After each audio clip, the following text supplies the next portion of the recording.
warbixin cusub oo hadda soo baxday ayaa dah qaaday dhaqdhaqaaq istaraatiiji oo culus oo ay wadaan Iiraan iyo Taliban.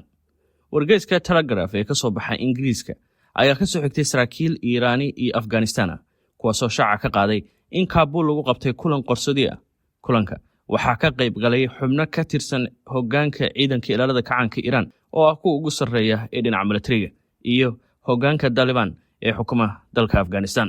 Waxaa lagu gorfeeyay baaliyay kulankaasi gaarka heshiis ku saabsan amniga, tababar ciidan iyo hubsin. Laakiin dhab ahaantii heshiiskani wuxuu u muuqdaa inuu ka badan yahay mid caadi ah. Waa qorshe cusub oo lagu dhisayo xiriir istaraatiiji ah oo qoto dheer una dhexeeya labada dhinac si ay isaga kaashadaan xuduudaha, la dagaalanka kooxda Daesh iyo ilaalinta danaha dhaqaale iyo tamarta gobolka. Waxaan ahay Iimaan Jaamac. Waa Isniin 18 bisha Agoost sanadka 2025. Warbixintan ayaan ku eegaynaa wax kasta oo ilaa hadda laga sheegay kulanka ka dhacay Kabul oo loo arko kulan wax ka bedelaya khariirada gobolka. Ma raadinaysaa guri casri ah oo si degdeg ah uga iibsatay Nairobi, Kenya? Ma doonaysaa dabaq sare oo leh muuqaal cajiib ah iyo adeegyo dhammaystiran? Ama waxaad xiisaynaysaa fiilo deegaan? Waxa ku yimid waqtigii aad riyadaada xaqiijin lahayd.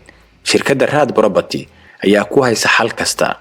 Dhismaha iyo guryaha iibka oo tayo sare leh, ku habboon qoysaska, ganacsatada iyo maalgashadayaasha. Isla hadda kala xiriir shirkadda Raad Property, taleefanada iyo emailka shaashada ka muuqda. Aan ku horeeyo, haddaba maxaa dhab ahaantii uu ka dhigan yahay kulankan? Iiraan waxay leedahay xuduud dheer oo ay la wadaagto Afghanistan. Xuduudaas oo muddo dheer noqotay marin tahriib, daroogo iyo kooxo hubaysan. Ciidanka ilaalada kacaanka Iiraan waxay doonayaan inay Taliban ku qanciyaan iskaashi buuxa oo dhinaca sirdoonka iyo amniga ah. Waxa la sheegay in Iiraan ay diyaar u tahay inay Taliban ku wareejiso hub casri ah iyo khibrad dagaal. Dhinaca kale, Taliban waxay u baahan tahay taageero. Inkastoo ay gacanta ku hayso dalka, haddana waxay la tacaalaysaa weerar joogto oo ka imaanaya kooxda Daesh Khurasan iyo cadaadis caalami ah oo salka ku haya inaan weli la aqoonsan maamulkooda. Xiriirka ay la yeelanayso Iiraan waxa uu dawladda Afghanistan siinayaa fursad ay ku helaan hub, dhaqaale iyo sharciyad siyaasadeed oo ay ku raadраacaan gobolka. Waxa intaa dheer, Iiraan waxay u aragtaa fursad dhaqaale. Afghanistan waxaa lagu qiyaasayaa inay leedahay kheyraad dabiici ah oo ku dhow $1 trilyan oo dollar, kuwaas oo aan weli la taaban.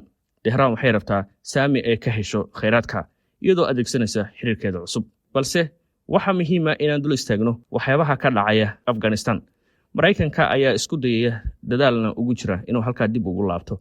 Iiraan waxay u muuqataa inay ka hor dhacayso isku daygaas. Ruushku wuxuu noqday dalkii ugu horreeyay ee aqoonsada Taliban iyo xukunkeeda Afghanistan. Iiraan ayaa hadda isku dayaysa inay wadada raacdo.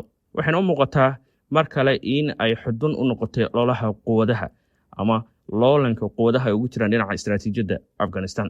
Afghanistan ujeedooyinku Mareykanku u doonayo dib ugu laabto waxaa ka mid ah in uu raadinayo halkaasi inuu noqoto goob uu ku cadaadiyo saamaynta Shiinaha ee gobolka Koonfurta iyo Bartamaha Aasiya. Tani waxay xaqiijinaysaa sida ay dhextaal ugu tahay Afghanistan loolanka quwadaha.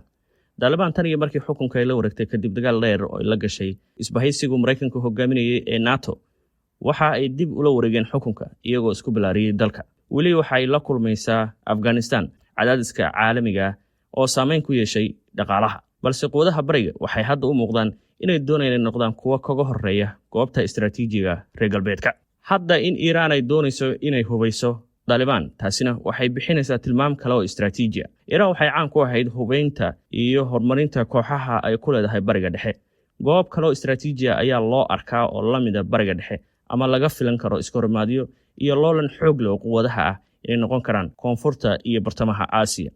ku dirso baysi lacagahaaga oo si degdeg ah u helaan ehelkaaga iyo asxaabtaada iyadoo ugu dhacaysa telefoonkooda gacanta sida EVC, SAD, Sahal, MTN iyo M-Pesa. Kala soo deg App Store-ka ama Play Store-ka.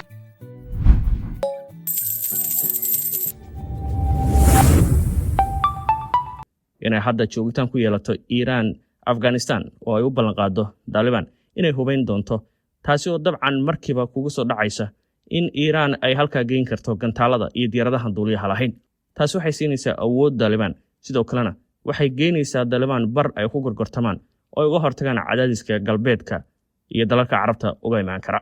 Laakiin marka la eego xiriirka Iiraan iyo Taliban waxaa jirta taariikh aan laga talaabi karin waa mid madow waxaa la xasuustaa in Taliban ay sanadkii 1998 ku dishay Masaar al-Sharif 9 dulmasi oo Iiraani ah Iiraan iyo Taliban waxay ku sigteen dagaal toos ah xilligaas taasi waa xasuus madow oo wali dad badan ay maskaxda ku hayaan laakiin danaha istiraatiijiga ma xasuustaan arrimahaas duruuftuna waxay ka dhigtaa kuwii iska soo horjeeday kuwa saaxiiba haatana si lamida ayaa laga arkayaa xiriirka Iiraan iyo Tehran balse halkan waxaa ka dhalanaysa su'aasha haddaba maxaa maanta ku qasbaya Tehran inay ka gudubto taariikhdii dhiigga lahayd jawaabtu waa mid istiraatiiji hadda labada dhinac waxay leeyihiin hal cadow tartanka iyo loolanka quwadahana wuxuu ku qasbayaa Iiraan inay goob kasta istaagto gaar ahaanna xuduudaheeda waxaan aragnay Azerbaijan oo Mareykanku hadda uu doonayo in uu isku balaariyo ilaa iyo Armenia xadka ay Iiraan la wadaagto uu doonayo inuu keeno ciidankiisa taasina waxay ku qasbaysaa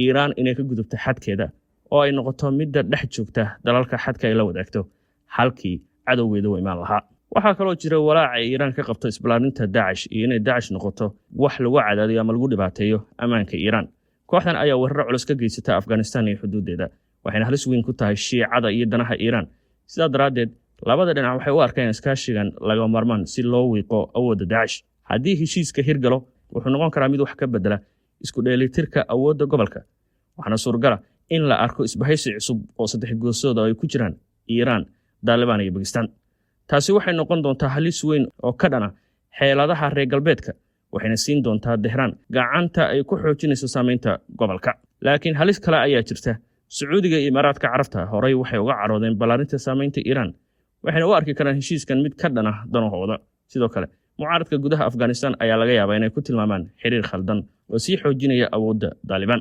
warbixinta wargeyska Ingiriiska soo baxay Telegraph waxaa lagu iftiimiyay xog aan caadi ahayn oo muujinaysa sida gobolka uu si dhexgalayo dagaal qarsoon oo istiraatiiji ah haddii Iiraan iyo Taliban ay si dhaba u mideeyaan awoodooda waxay bedeli karaan khariirada siyaasadeed iyo amni ee koonfurta iyo bartamaha Aasiya su'aal kale ayaa halka ka dhalanaysa waana xiriirkan ma horseedi doona xasilooni iyo iskaashi ka dhana Daesh wuxuu noqon doonaa albaab cusub oo xiisad ka dhalata taasoo gobolka ka dhigi karta goob dagaal kale oo wadda caalamka ay ku loolamaan taariikhda ayaa markhaati ka noqon doonta markase la tixraaco waxyaabihii ka dhacay bariga dhexe Iiraan waxay u aragtaa mudnaan in ay heli karto meelo ka baxsan dhulkeeda oo ay uga hortagto cadaadiska ay kala kulmayso reer galbeedka iyo xulafadeeda haddii Iiraan ay lumiso Talibanna waxay u aragtaa markaasi inay khatar weyn la kulmi karto tanna waa midda Iiraan ka dhigaysa inay u degdegto sida iskaashi weyn ula yeelan lahayd dowladda Afghanistan ugana dhigi lahayd dowlad leh awood